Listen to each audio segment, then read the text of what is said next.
Good afternoon and welcome to today's edition of Black Health Trust.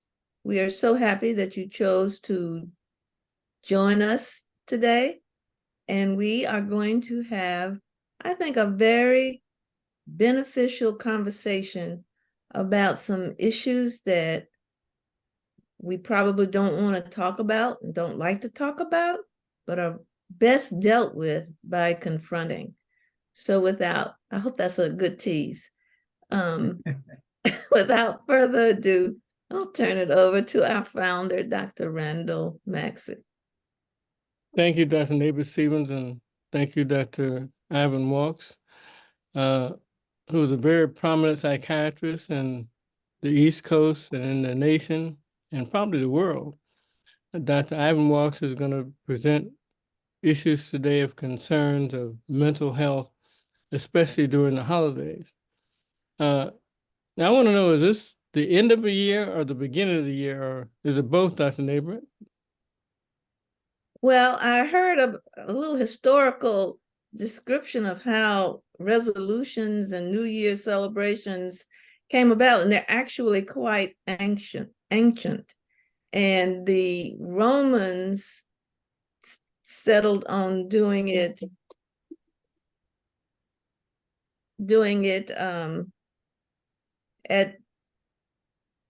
in January, and they named it, as you might suspect, by the name January. They did it to honor Janus, and actually, it was really New Year's was really all about celebrating the gods until our, relatively recent when it changed his whole character. But the point I want to make about all of that, even then, it was thought of as both a look back and a looking forward. It is a point in time where you can reflect and plan. Dr. Walks, is that called schizophrenia? Well, it depends on where you hear it, because in church this morning we talked about leaving everything that was holding us back behind and looking forward to the opportunities that come our way. So I'll take the leaving the bad stuff behind and looking ahead to better things. Very good.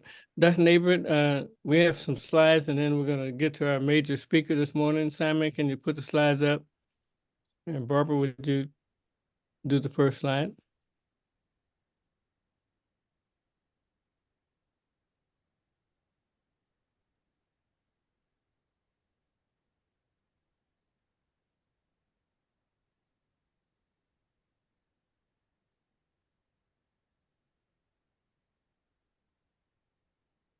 Go to the next slide, Simon.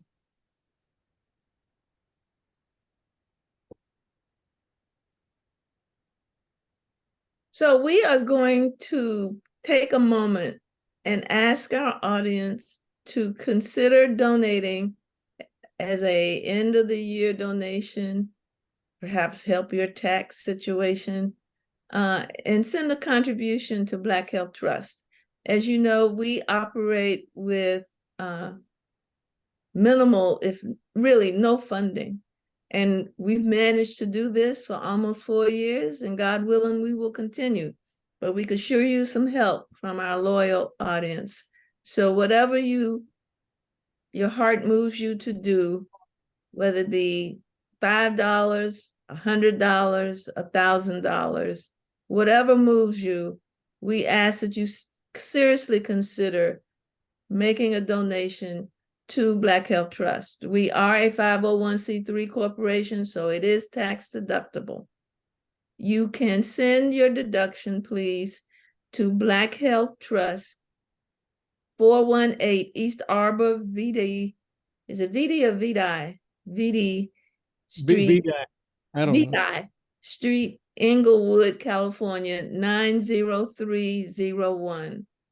We also are asking you to help us rebuild our mailing list. As a result of some technical issues that we have been struggling with now for 6 months, I guess, we're going to have to rebuild our mailing list from scratch. So we're asking that you contact your friends in your network and ask them to register with us, and they can do it at social@blackhealthtrust.org. If they contact us, we can then add them to the mailing list. Please, we hope that you will give us some serious consideration. Thank you. Before we leave this, is there a way to actually make the contribution before the end of the year? Is there a Zelle or a Cash App or something like that? And thank you, Linda Hall, who said, is it possible to donate electronically? Not at this moment, Okay. but if you just put the right date on your check, that should work. Thank you. Simon, can you go to the next slide? And I want to run through these real quick. Please do not forget COVID. Anybody remember that? So new COVID hospitalizations in the U.S. are reaching levels not seen since more than a year ago. So it's back in the news, it's back in the hospitals, and the admission levels are very high. So more than 29,000 weekly hospital admissions for COVID-19 were recorded just last week, an increase of nearly 17% per week over week, according to data from the CDC. The last time that the U.S. reported COVID-19 hospitalizations at this rate was more than a year ago. Next slide.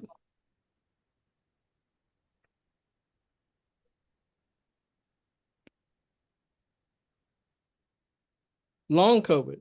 Remember that? The last CDC data on long COVID is very alarming.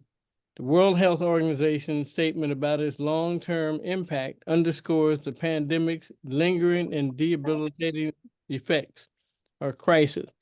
Most Americans are content to avert their eyes from the long COVID crisis, but meanwhile, there are millions of Americans who are missing from public life because they have long COVID. Next slide.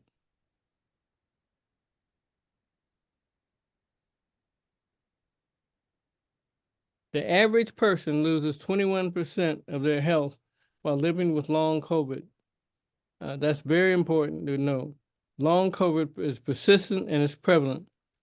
And we know there's something that we have to be concerned about, especially if you're fatigued and can't do what your normal work is. Consider long COVID and have a conversation with your health professional. In the latest CDC data, just over 15% of US adults ever had long COVID, and about 5.8%, which is about 15 million, currently have it. For a condition that's fallen off the map, we still need to consider it and take care of yourself and protect your health. Next slide.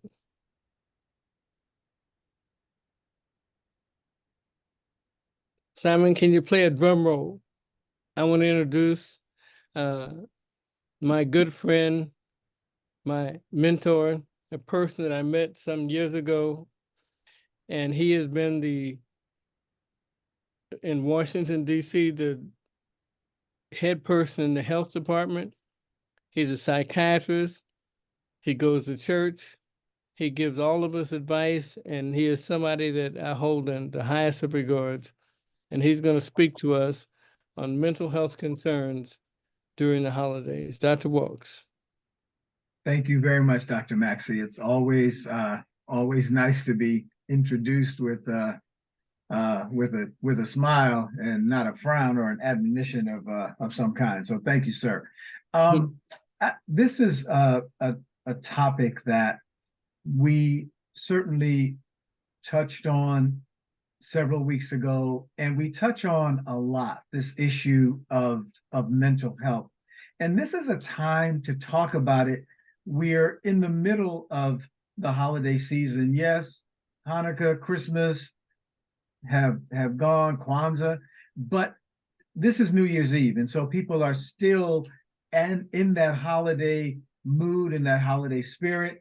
And it's really a good time for us to remind ourselves about maybe what we've been experiencing over the last few weeks and how to move forward in the middle of this time. So let's move forward, Simon. I'm going to try to talk less and move through these slides more. One of the things that I learned a long time ago was to not try to reinvent the wheel or do everything from scratch. And so what I did was I looked at some things that we can all look at, and we can find these resources. This is a resource that came from the federal government, the Center for Mental Health Services, that puts out a lot of good information, and I'll get to that at the end. But people don't ask folks who actually have a mental health or a mental illness diagnosis a lot of questions. This is one of those rare surveys conducted by the National Alliance on Mental Illness, and this is of individuals living with mental illness who reported that 64% of these folks found their conditions worsened around the holidays. So we've talked about the prevalence of mental health concerns, and this is just to let us know that most people, more than half of the folks who do have a mental health concern, find that their condition worsens during the holiday time.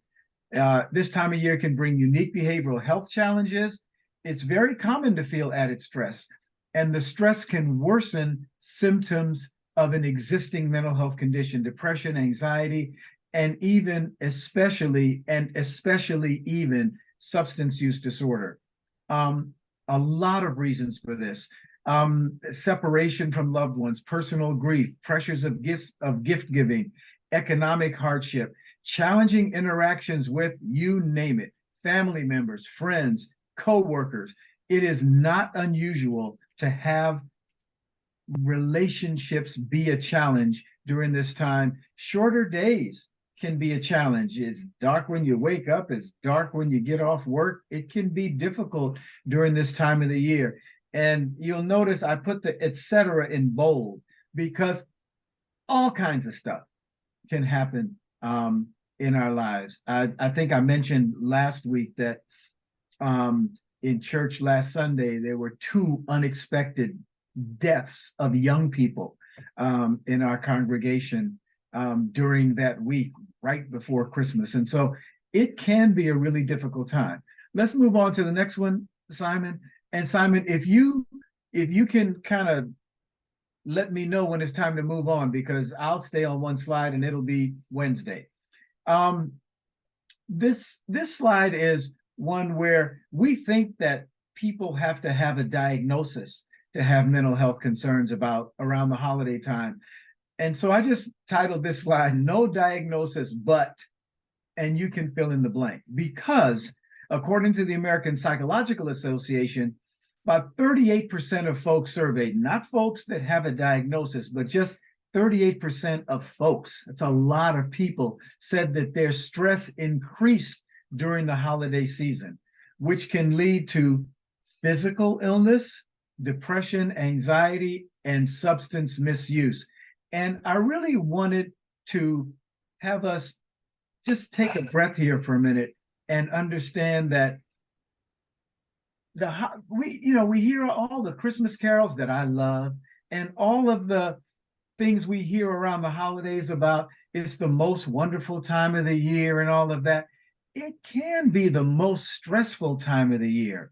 And so throwing out all that happy on people may make them even more uncomfortable. Some of the reasons that stress increases, lack of time. We're trying to do all these things at the same time.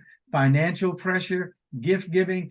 There's 2 kinds of pressure, right? One is, can I find the right gift? And 2, am I really going to spend that much on this gift? So there are, and now that we have gone ahead and spent the money on, I don't know what designer you spent the money on, but it's time to pay for it.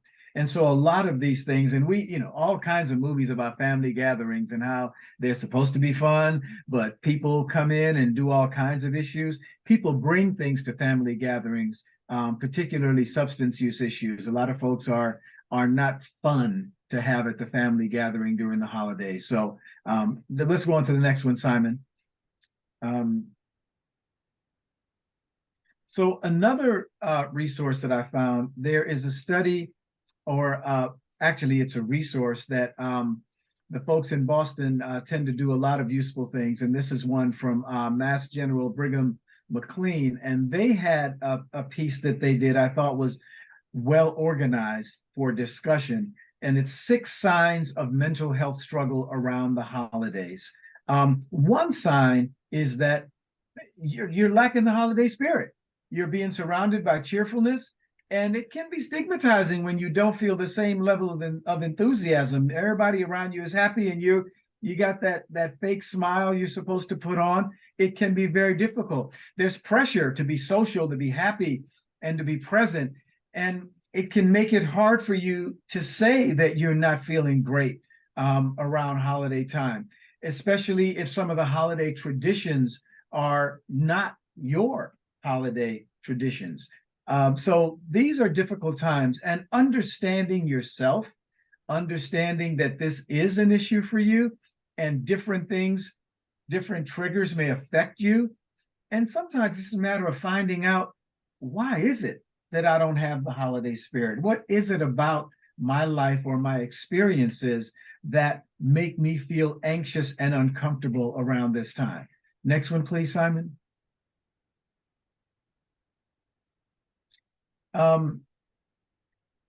Sign number 2 from the folks at McLean. During the holiday time, instead of feeling happy, you are overwhelmed by grief and loss. That's what your focus is during the holiday time, because you're living with grief, loss, trauma, or loneliness. And it can be easy to compare your situation with others. Comparison may be the enemy of just about everything. When we begin to compare ourselves to other people, compare how we feel to other people, we don't all deal with things the same. And so if we're dealing with loss or grief, it can be okay for you to remind yourself that circumstances may change down the road, traditions may change as well. Like, I always spend Christmas with my parents or with close family, and maybe they aren't around this year. Maybe they've passed on. There are a lot of things that can change over the course of a year, or even over the course of the holiday season. And so understanding that the traditions may change over time.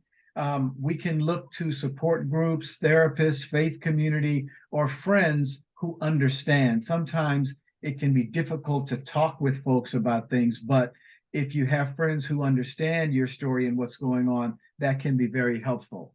The next one, please, Simon. Sign number 3 from the folks at McLean.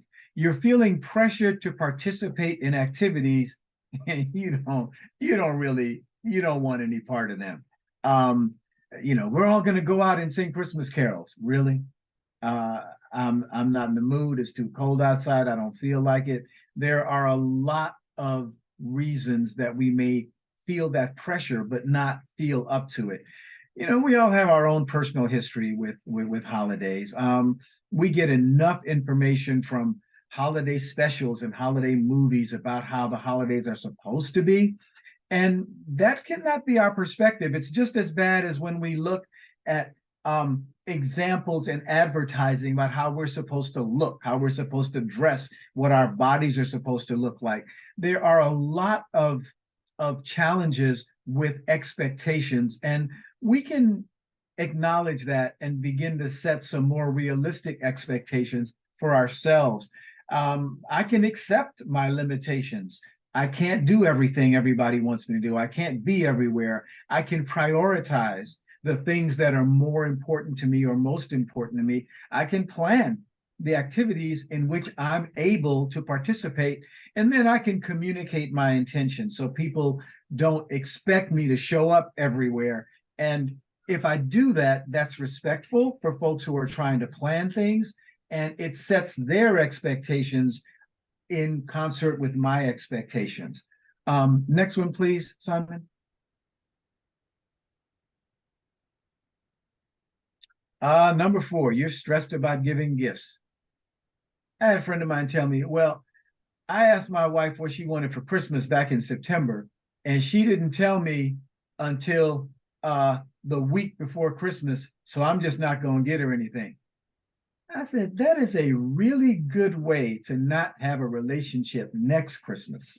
So we really have to control how we react sometimes in those situations when other folks may cause us to have stress, either with respect to our budget, can't find the right gift, but we're the ones that are creating a lot of that anxiety, and we're the ones that can reduce it. We don't have to get all caught up in the gift giving thing. And also, different times, different gift. This may not be the year that we have the resources to spend a whole lot of money or travel very far. And so realistic expectations, going back to what we talked about on the previous slide of knowing our limitations and managing expectations, considering the gift of time and talent. Maybe we can help a neighbor do something. I remember years ago now, one of the greatest gifts I saw my son give was to go across the street and help a neighbor who had had a stroke shovel his snow.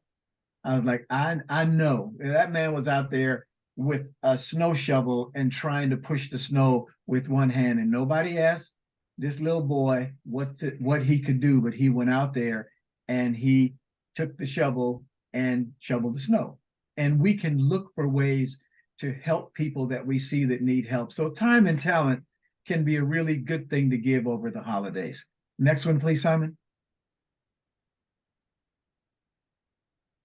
Number 5, there's not much sunlight at all, and it's affecting your mood.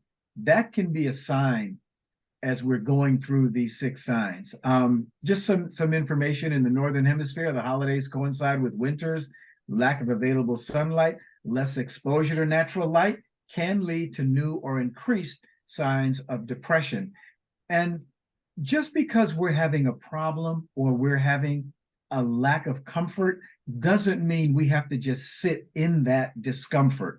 Effective treatments for seasonal affective disorder, which is what we abbreviate as SAD or SAD, include light therapy, literally just having light or buying these lights they sell at hardware stores that can help, light therapy, talk therapy, and then absolutely medication. There are more than a few patients that I see that during the winter months, we make adjustments to their ongoing medication for depression.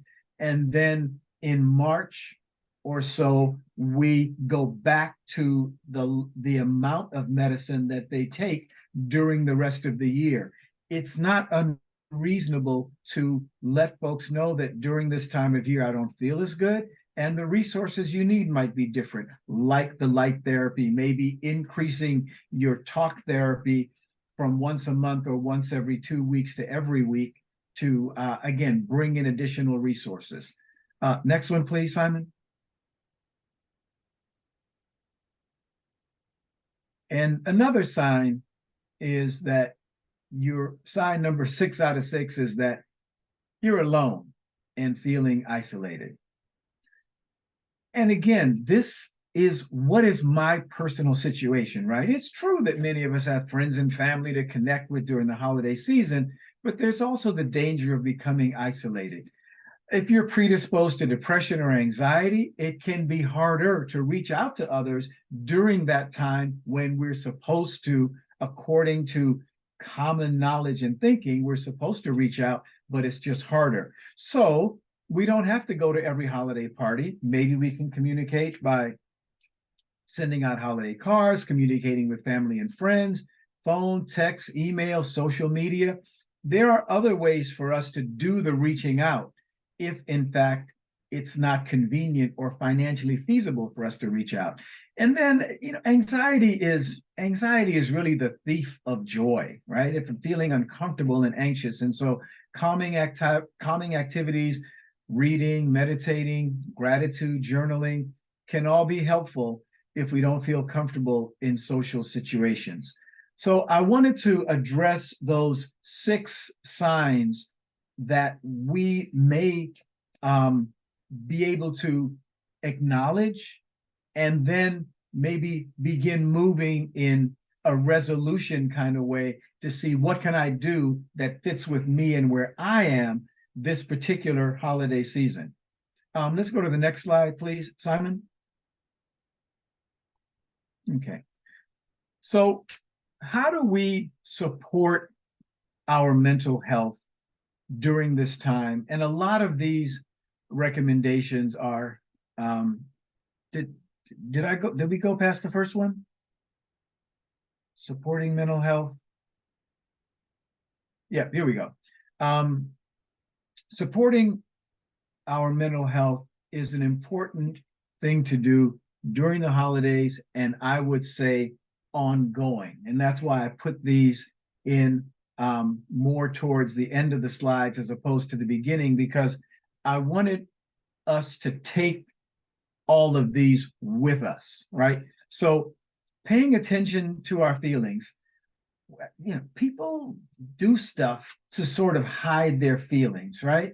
One of the ways that we do that, and it's one of the things we talked about earlier, the misuse of substances, right? Oh, I just have a drink once every couple of weeks or when I go out socially. But now I feel unhappy during the holidays and I'm going to have a few more drinks. So it's okay to feel unhappy during the holidays. If that's real and that's where you are, pay attention to that. Recognize that recognizing your feelings is the first step to addressing them and taking care of yourself. It's really hard to take care of what you ignore. So paying attention to your feelings matters a lot. Develop a plan for when you're feeling stressed, sad, or lonely. Calling a friend or family member, going for a walk, engaging in an activity that brings joy, watching a favorite movie. Having a plan ahead of time can help ensure that difficult moments are more manageable. I like to go for a walk. Sometimes folks would see me leaving my office in the middle of the day and taking a walk down one of the major streets near my office.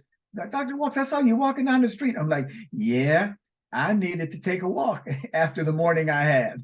So I will come back and get ready for my afternoon. But whatever it is that works for you, kind of develop that plan so that you're able to do some self-care, paying attention to how you're feeling and having a way of addressing it. Next slide, please, Simon.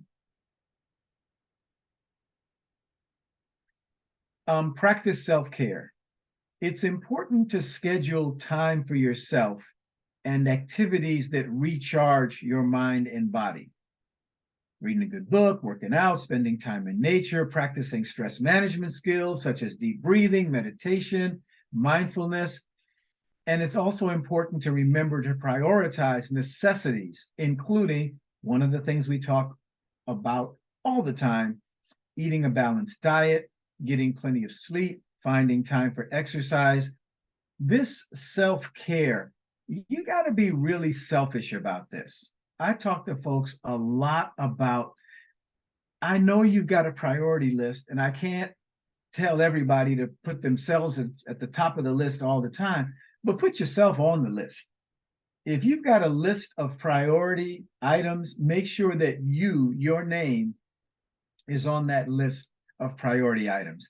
It really makes a lot of sense because you can't give what you don't have.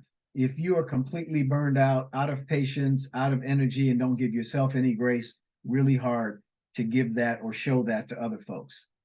Next one, please, Simon.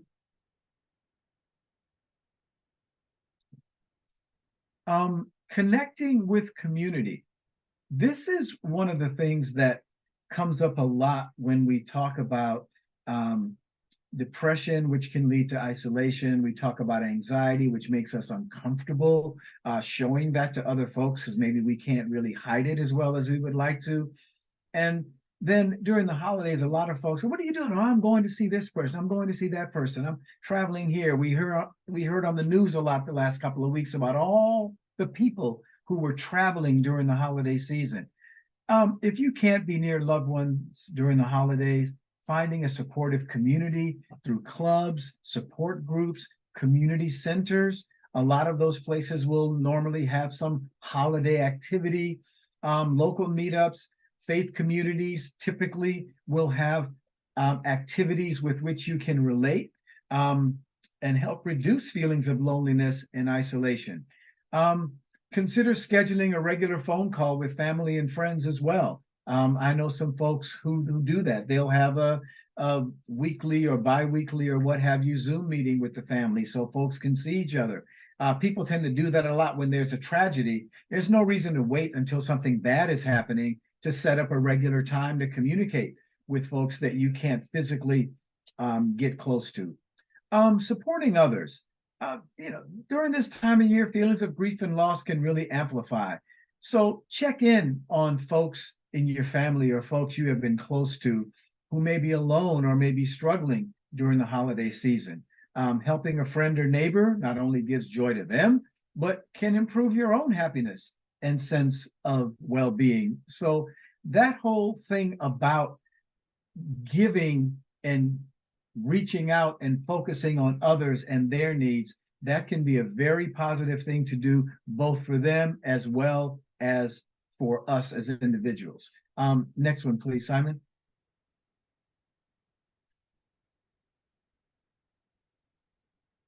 All right, I talked earlier about seasonal affective disorder, right?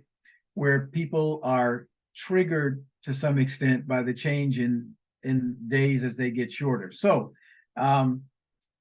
according to researchers, the percentage of people in the United States who struggle with seasonal affective disorder ranges from a low of 1.5 in southern Florida to 9% in the northern states. That's a huge difference.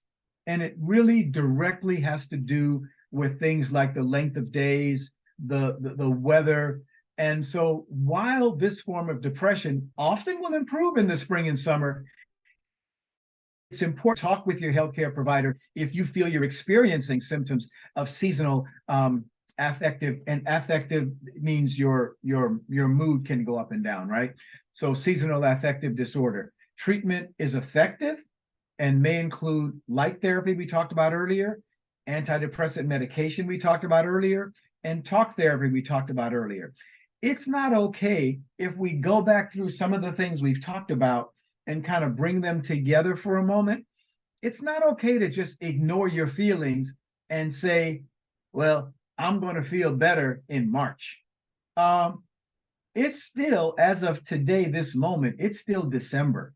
If you're waiting to feel better in March, that's a lot of time to not be able to, one, feel good and feel like your life is going well, but also feel like you can do things for others and be good company for others. So don't ignore how you feel if this seasonal issue is one that you have.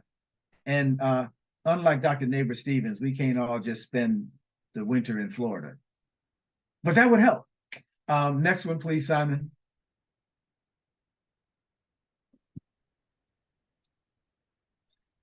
So I've talked a little bit about alcohol and drugs.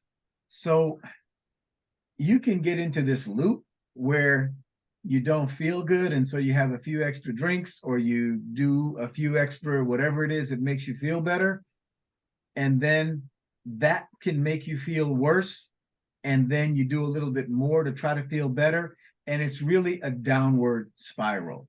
And if you know someone in your friend group or your peer group or your family who is less available and connecting less, it may be that they're having a challenge with alcohol and or other drugs.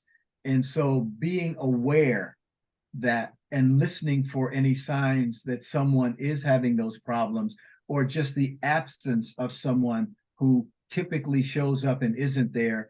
This is a time when we can reach out to other folks or ourselves, listen to our feelings, and avoid alcohol and drugs in excess over the holidays. And you know, this last one is tough, right? If you feel that your mental health struggles are becoming overwhelming and difficult to handle, it's important to seek help and know that treatment is available. So I put in this on the next slide some resources that can help us identify. It's great to tune into the Black Health Trust program on Sunday afternoons. It's good to go to a lecture. It's good to have an article, and it's good to have resources that we can pull up when we need them and not have to go back through a presentation or a lecture to find, oh, what is that Dr. Maxey said, or what is that Dr. Walk said, or Dr. Neighbor-Stevens said? Because these are places that a lot of folks still don't know that in addition to having 911 as a resource, we have 988 as a mental health resource nationally that we can call. There are helplines for folks from the Substance Abuse Mental Health Services Administration, or SAMHSA, that findsupport.gov, findtreatment.gov. How easy is that to remember? I need support. Oh yeah, findsupport.gov. I need to find a place for treatment. Oh yeah, findtreatment.gov. These are things that are out there that we don't often know about, because as Dr. Maxey mentioned when he talked about COVID earlier, we just don't talk about this stuff. We don't talk about the fact that there are places we can go. Let's go to the next slide, Simon. And well, actually, just stop right there for a minute. So this one, I wanted to make sure it came up. The Veterans Crisis Line. There are specific resources for specific groups, because so often it's people say, well, they don't understand me, or they won't understand me. There are all kinds of specific resources for us that we can find. You can type almost anything into Google. You can type Black mental health into Google and get somebody who looks like me or Dr. Maxey or Dr. Neighbor-Stevens that is focused on this. I talked to a therapist actually today who had someone reach out to him that had a substance use disorder issue, and that's not what he does, but he referred them to someone else. So even if the person that you may know isn't someone that has exactly what you need, they may be able to refer you to someone. And then the last thing I'll say, you can take the slides down, Simon. Thank you so much. The last thing that I'll say about this is that when you are looking for help and looking for resources, it does require you to be a little bit more sharing, a little bit more transparent about the fact that things aren't going as well for you. And that's okay. There are some safe places where you can reach out, where you don't have to really expose your feelings to people that you may want to continue to look all tight and good in front of. And one of those is your insurance company. Folks will say to me, well, I don't know how to find a therapist. If you have insurance, your insurance company will have a list of people that are on their panel that they can share with you. And so that's one place to go and look for any sort of resource that your insurance company covers. They will typically have a list of folks who they have already gone through and approved and what have you. So that's where we are. Holiday time can be a great happy time, and it can be a very difficult time, but many of the resources that we talked about are there all the time. And certainly the issues about recognizing your feelings and taking care of yourself is something we can do all the time. That's what we have this afternoon, Dr. Maxey. Thank you so much, Dr. Walks. That was an outstanding presentation. I appreciate that. And I have a couple of questions. Can you talk just a minute about what light therapy is? Light therapy is actually exposing yourself to light. I remember going with someone to a local hardware store and buying a lamp that gives daylight. Like, look, I am not an expert on light, but I do know that you've got the different wavelengths, like the yellow light and the one that looks really, really bright white daylight that you can find at Home Depot, Lowe's, or what have you. You can get light that is daylight and just put it on. Put it on in your home, in your room, and in your office where you're working, so that it looks bright like daylight while you're in there in wherever you have to work. You can take it to work and turn it on. That's good. That's Neighbor Stevens. Any questions in the chat? Anybody want to make a comment? You're on mute. Yes, I am. Thank you. I don't see any questions. There was a comment that the pressures that Dr. Walks was talking about during the discussion was very real and needs to be dealt with. I don't know if it's much a question as a comment from personal experience. I find that the holidays are aspects, I should say, of the holidays are a bit painful. And the aspect that I find uncomfortable and painful are the times when currently I set the holiday table and it'll be just 2 places or 3 places. Whereas when I was growing up, depending on the holiday, it could have been a whole dining room. I mean, a dining area in a hotel. I mean, we would have so much family come in that it would be tables of family. And now, and the reason it's down to just a few places is so many of the family has gone on and died. So I think as you age and life goes on, there are changes in life and life circumstances that occur beyond your control, but it's important to know how to manage those areas. And one of the things that I have found that helped me deal with loss, I guess what I'm talking about is loss that's accentuated at specific holiday times. But what has gotten me through the years on this is I try not to focus on the loss, but try to focus on the joy that the memories can bring. And I have found that to be very helpful in dealing with loss. What do you think, Dr. Walks? No, I think that is an absolutely useful thought process to go through. Sometimes the table has fewer participants because folks have moved away. Young people have grown up and they're in college someplace, or they're working on a dissertation or something that doesn't allow them to come home for Christmas, or it's too far for them to come home because they're in another country. So there are a lot of reasons.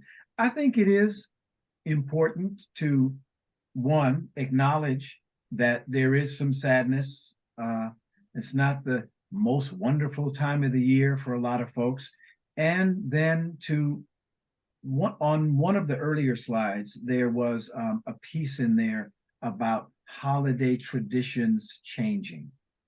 And some of us are less happy with the new traditions we have than we are with the way things used to be. So I think, again, individually, what works for you may be focusing on some of the happier times and some of the times when the dining room was more full. For someone else, creating a newer tradition. going to just all of we limit ourselves so much. I haven't done this, but there are people I know whose holiday tradition used to be a big family gathering, and now it's going down to the local homeless shelter, or it's going down to the local soup kitchen and serving meals for holidays, and the preparing for that, so that's the new holiday tradition. For our church, we do several things. We do Angel Tree, where families have written in that have financial challenges, and so you'll pick a family and you'll know what the ages are of the kids, and you'll buy gifts for the kids. We do a separate thing with kids who have parents that are incarcerated, and so we'll get gifts for them. And then we have a toy store where folks buy gifts and bring them to the toy store and then work in the toy store, and families come in and shop. The key is, after they finish shopping, they take the gifts out of the toy store without paying anything. And so there are all of these different ways to not, well, in addition to dropping off toys at Toys for Tots or something like that, where you can actually create a new tradition of participating with, as I said earlier and was on one of the slides, using your time and your talent. So everything you said, Dr. Nabors-Stevens, I agree with. Those are real concerns during the holidays. And as we talk about ways to share our adjusting of traditions or our creating of new traditions, we can find ways to make ourselves a part of someone else's holiday, and then it becomes something we do with them.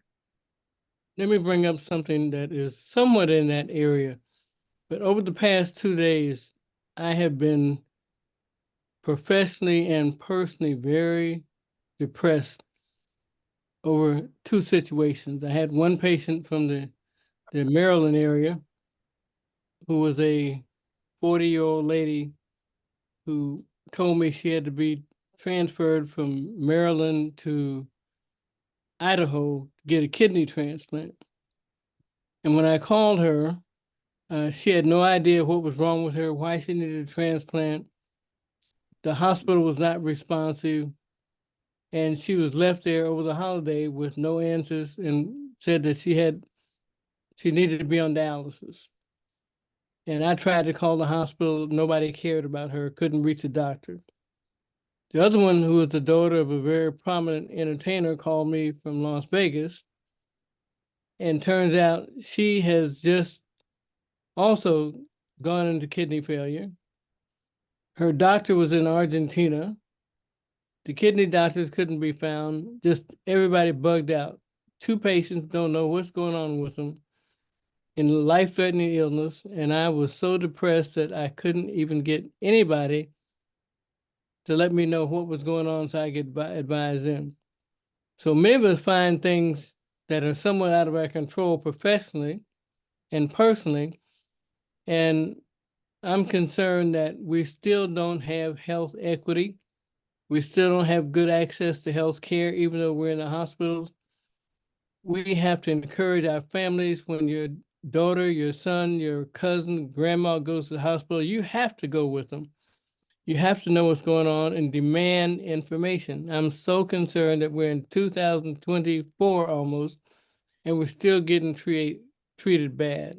And I won't say I'm depressed, but I'm upset, Dr. Wilkes. Dr. Maxey, that's what we call real life, and that's what we call the truth. It's difficult when a personal concern, something that we personally care about, feel passionate about, is not going the way we want it to, especially when we know it's supposed to. And so you did the first thing, you acknowledge that. I don't feel good about this. I don't feel comfortable about this. And then you do what you can. It is so hard for us to acknowledge that we can't do everything when we want to do something, especially something that's important to help someone else. And this is where talking to Dr. Nabors-Stevens, giving me a call, calling someone else, having sometimes we just need to vent. I've tried to call this place 3 times. Nobody's picking up and there's nothing I can do. Well, you're right. Today, there's nothing you can do. The doctors in Argentina won't answer their phone. The other doctors are unavailable. It's Christmas, it's New Year's, it's Easter, it's whatever. This is the world in which we live, and sometimes we need to vent and we need to acknowledge that today, right now, I can't do anything about that. Well, thank you for the help. I'm gonna get a rock and go down to the hospital. It's in Maryland, so I might come have dinner with you in the meantime. Don't have dinner with me because I don't want to be an accessory before or after the fact. So, well, any questions in the chat? Any comments? Again, Dr. Walsh, this has been an excellent, excellent holiday lecture on what we need to do with our mental health during this time, and I certainly appreciate the great information. We have final comments from you, Dr. Walsh, and then Dr. Nabus-Stephens, and we'll wish everybody a happy New Year. my final comment, Dr. Maxey, is that we do a lot of giving folks information on Black Health Trust. And I remember when I was health officer in Washington, D.C., I would really focus on motivating folks to do things that would help them as opposed to just trying to teach them stuff. Some of the worst patients in the world are physicians who know a whole lot about what they should do, but really aren't able to somehow integrate that into their life choices and their lifestyle. And so I would just encourage and plead with everyone who is with us on Zoom right now and who is watching on YouTube or who finds this in the archive to don't just feel good about information that we get, but to actually use the information and put it in a place where your life becomes better because of what you have changed, because of how you have moved forward with this new commitment to you. I mean, it's really very simple. We want you to take better care of you in 2024. I would be very excited to know that all of us, when we get to the end of 2024, can say that we have done something to make ourselves healthier during the past year. And we will, I'd love to have folks share next year, Dr. Maxey, at the end of the year, to have folks share with us what they've done over the course of the year to make their lives a healthier place. That'll be a great show that we'll have. And thank you again, Dr. Walsh. We really appreciate your lecture today and your participation as a moderator for all the time in the past. Thank you so much. Dr. Nabus-Stephens. I want to also thank Dr. Walsh for putting together a message, and I think you know why I'm using that term, a message that is timely, helpful, and needed. We don't talk about and acknowledge the pain of those around us enough, and then try to do something to lessen that pain for those amongst us. My final words are kind of reflect some of the initial comments of the hour. We're going into a new year, but we still have the same challenges. Don't forget, it's not time to stop. Be careful. Use common sense. Well, thank you so much. Simon, can we open a few mics? Anybody want to make a final comment? Say Happy New Year? Nobody? Mr. Dickerson? I want to say Happy New Year. Happy New Year, everyone. Okay. We have some Happy New Year's already in the chat, Yes, we Dr. do. Maxey. Okay. Well, everybody have a very, very happy new year. And please take care of your relatives and your families. If anybody's ill, please make sure you follow up with their doctor, go to the hospital. Don't leave anybody alone there. And one of our dearly departed